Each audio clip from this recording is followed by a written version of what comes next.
Good evening and happy holidays. Tonight we talk about crime in East Baton Rouge Parish with our district attorney. Roll it, Kyle.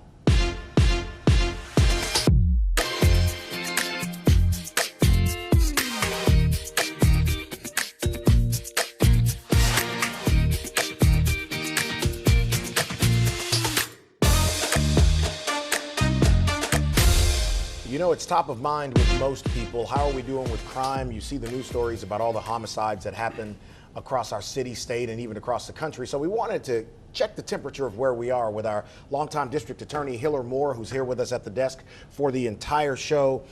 Hiller, you and I were talking before we got on set about where we are right now. And the perception is it's as bad this year as it has ever been. But if you have that perception, it's inaccurate. Correct. We are actually down in homicides parish-wide. Yeah, significantly down. So, which is good news. And you know, we like to see where we are, particularly looking around the country at some other places that are not moving in the same direction that we are. But yeah. I do understand when I speak to the people, they believe we're just as bad this year as we were last year. And I can understand the feeling, but the numbers really speak for themselves. And at this point, we still have 2 weeks left in the month. Yeah. But at this point, we're 40 murders below last year's number, which was a bad number. It was a bad number. And so, you know, we hit almost 150 last year. Correct. Through the year. Now, these numbers are parish-wide. These are inside the city limits of Baton Rouge and Parish, Central, Baker, Zachary, you name it.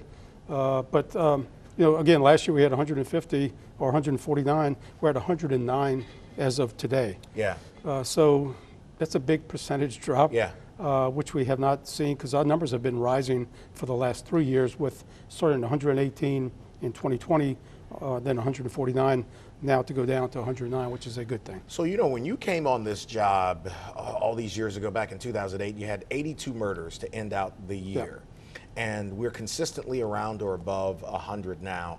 And you and I were talking about the impact of the flood of 2016. Kind of talk about how that was a sea change for us as it relates to homicides. Yeah, I mean, the flood came right after the brave kind of years when we really were attacking groups and gangs.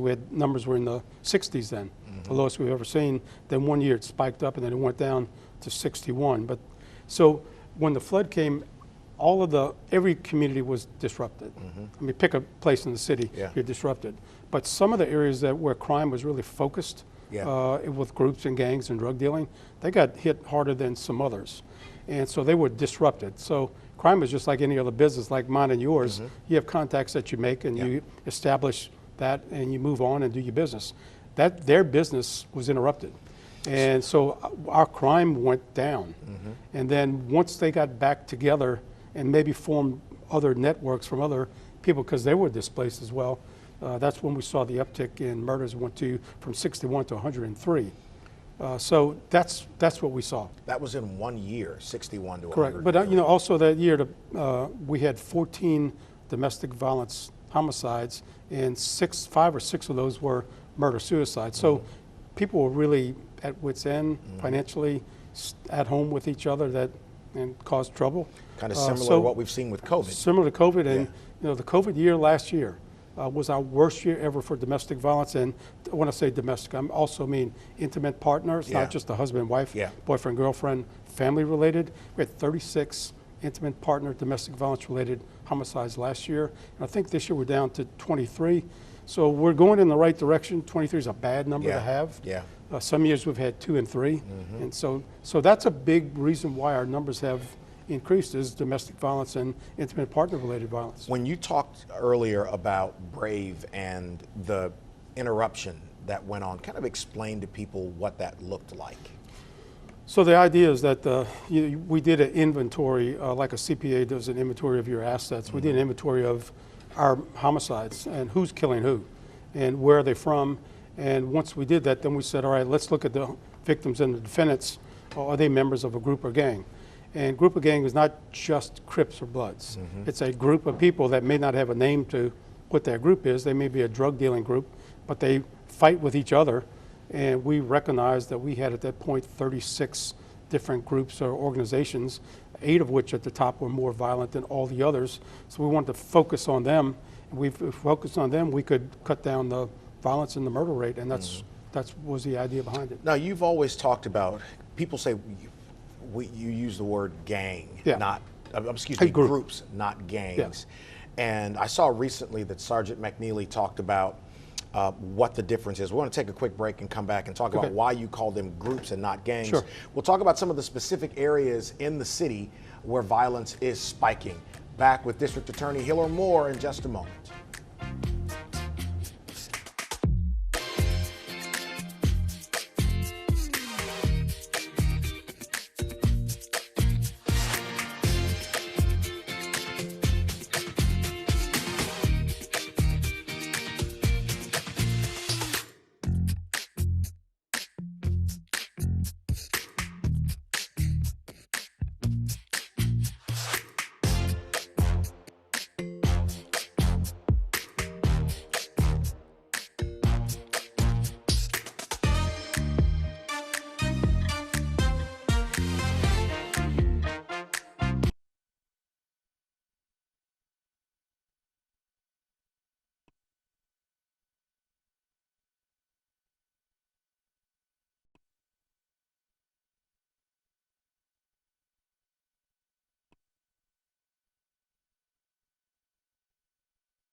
So many of you, when you hear the district attorney or the police chief or the sheriff talk about these groups, they don't say gangs, they say groups. And some may wonder, well, why don't you just call them gangs? Isn't that what they are? Actually, you say they're not gangs. Why?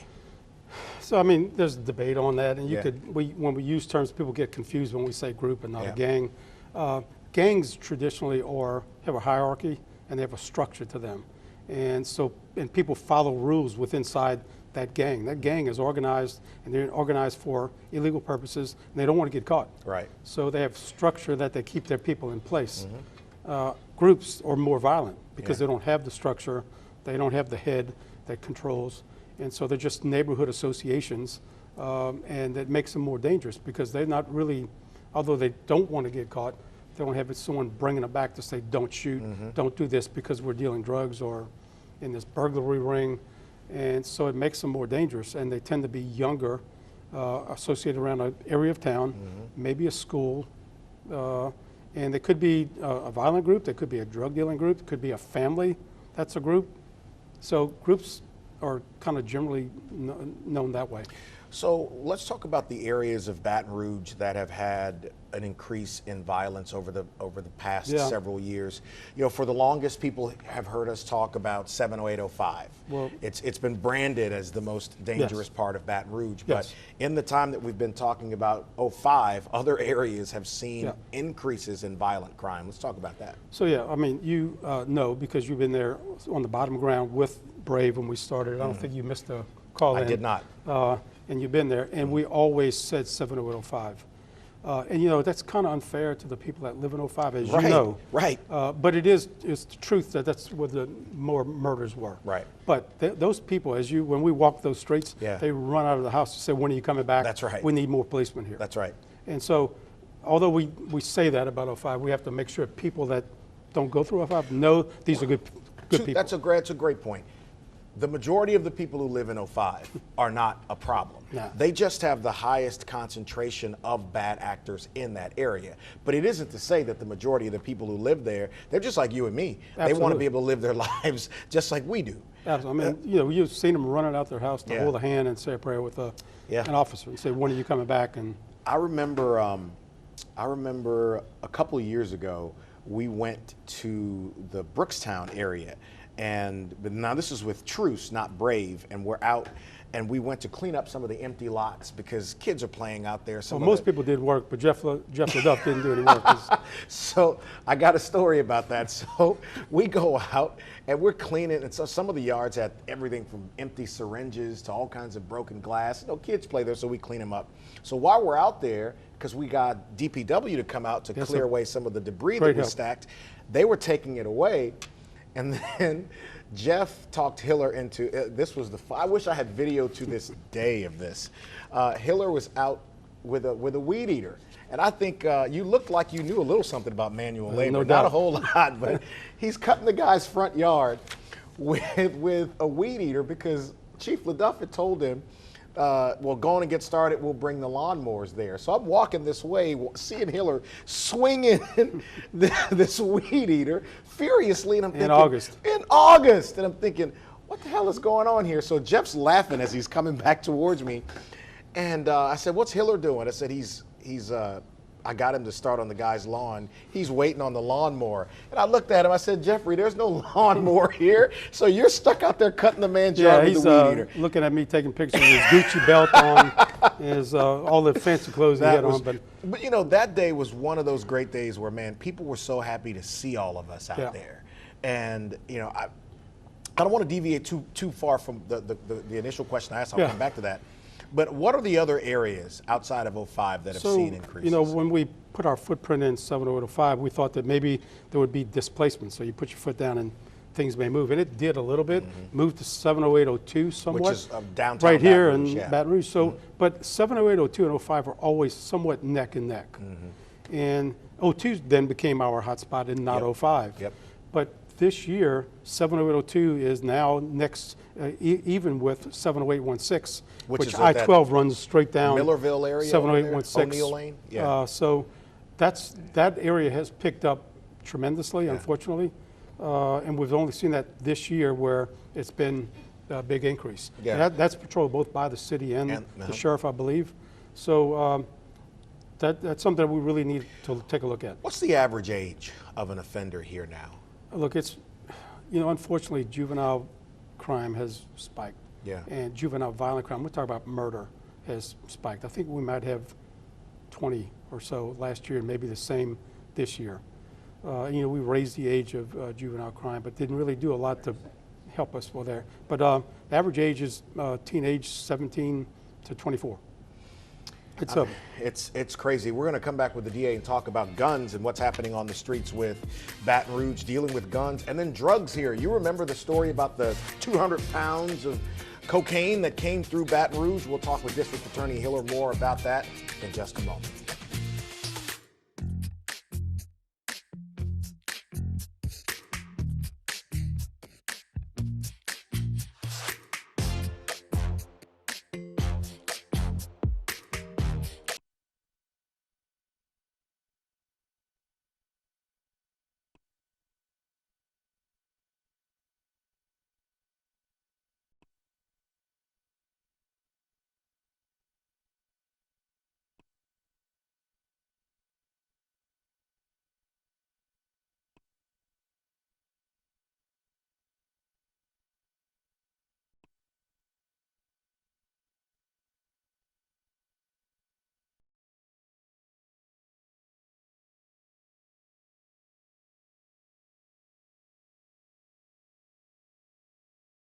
So let's talk a little bit about guns in our region with District Attorney Hiller Moore. So describe for people the issue we're having with illegal guns, both being acquired elsewhere and also guns that are being stolen from people who leave their cars unlocked. Yeah, so rarely do we find a traditional gun owner that's buying a gun for safety from a store or online or whatever he is using that weapon to hurt someone. Right. Overwhelmingly, the guns that we see are stolen, are sold on the street, are illegal, and that's the ones that we see. Unfortunately, when these young kids, group members, find a weapon that's used and has a body, so to speak, on them, that gun gets moved around and passed around. It's used again and again. And so we have a really robust system of collecting shell casing and try to track those guns. If we find that gun in someone's hand, we have a lot of questions that we need to ask to them. So, you know, most of our weapons now are semi-automatic weapons. You pull the trigger and it keeps firing until you run out of bullets. But what's the scary part now, as you know, is these guns that are now made fully automatic by what's called a Glock switch or an auto sear. And that makes that weapon, for the most part, fully automatic. That is, you pull the trigger and it continues to fire whatever type clip it has. And so it makes it really dangerous, and it means that if you want to shoot one person, when you're coming up with that gun, if there's 2 or 3 around, everyone's getting a big round. And it's not only small handguns, it can be the larger 223 rounds that we see used oftentimes on the street here. So I mean, that's the thing. You're thinking about people shooting .223. shell casings that are which would go through a cinder block and keep going, and they're shooting through these cars. at each other, and it's unbelievable that. And I don't know what you do. What do you do? Because you obviously you want to protect a person's right to keep and bear arms, but man, we're in a crazy spot right now. Tough spot. And we had more guns sold during COVID too, with all the things that have gone on. When the crime spiked, people were buying more weapons. So what we ask people is just beg people, if you have a weapon, keep it locked. Right. If you don't keep it in your car. If you're going home, take it out of your car, bring it inside your house. If it's in your car, lock it up as best as you can. Yeah. Would also, something real simple, if someone has a weapon, a lawful owner, if you're going to fire your weapon at a range, would you keep one of your shells and keep it inside your house so that we know if your gun is ever stolen, that we have a shell that came from your weapon that we could potentially match that gun if it's ever found. Parents, do you know whether your child has a weapon? Why do they have a weapon? Right. Lawfully they can, depending on their age, but if your kid's in high school and is associated with some group or gang that you know of or pretty much aware of, why are they walking around with guns and semi-automatic weapons? Those things are real basic stuff. So, a lot starts in, as you know, in the home and in the family. Yeah. And we don't have a lot of that oftentimes in the kids we see. So that's troubling for us. Well, you and I have talked about this. We've had cases here where kids are walking around with AR-15s. Well, you've seen it on some of our walks, I believe, one or two a year or so ago, where we saw people walking from one house to the other with a weapon in their hand. Yeah. Deputies responded to that real quickly. Right. But with a group of us with 80 people, I mean, it's, what do you think? And most of them law enforcement. What are you thinking? And when something like that happens? So, the punishment side of this. You and I agree that we have to invest in these kids as much as we can to give them an opportunity. But then there are the other sides of this that deal with consequences. Yeah. And a lot of people ask, why are the same offenders getting out over and over and committing offenses again and again? Well, I mean, there's a whole lot of reasons you can put on that. But what we see oftentimes is nobody wants to cooperate. Because of retaliation. Absolutely. Yeah. They don't want to cooperate, want to be a rat. Yeah. They don't want to cooperate with the police. And, when you read these reports like I do all day and all night, you'll see victim was cooperative. Someone's got shot. I'm not talking to you. I don't know what happened. I didn't see what happened. If police are able to make an arrest, it's hard for us with cases where there's not a lot of evidence or no witness to go to a grand jury, even indict that person for murder. And then when you get before a jury, it's beyond a reasonable doubt, and now it's 12-0. Tough sledding for us to prosecute successfully cases without witness when people don't speak up. So what do you do? How do you get around that? Right now we rely a lot on technology and science and cell phone and DNA and shell casings. Well, and the Paige Rice camera initiative that we announced a couple of weeks ago that deals with these crime cameras that we're putting in the city. Chief Paul says these crime cameras have become the new witnesses. That technology, how far away are we from being at a good place with technology here? Look, I think Baton Rouge has advanced over the past few years tremendously. We surely would love to see more people give us the ability to look at their forward-facing cameras to the street and the public. And the new crime camera initiative is unbelievable. Those cameras are the best. And we'd like businesses that are particularly in the areas hardest hit, have those on their businesses. And can we find money to donate in communities that are disadvantaged that don't have businesses to put cameras? You can go to brcollab.com actually if you want to learn about the Paige Rice camera initiative, to donate money for a camera or to submit a request to maybe even get one. We're going to do another segment with District Attorney Moore, and then we're going to talk at the end of that segment, he and I, about something very special LSU is doing this week that I think we're both pretty proud of. 2 minutes, back with District Attorney Hiller Moore in just a moment.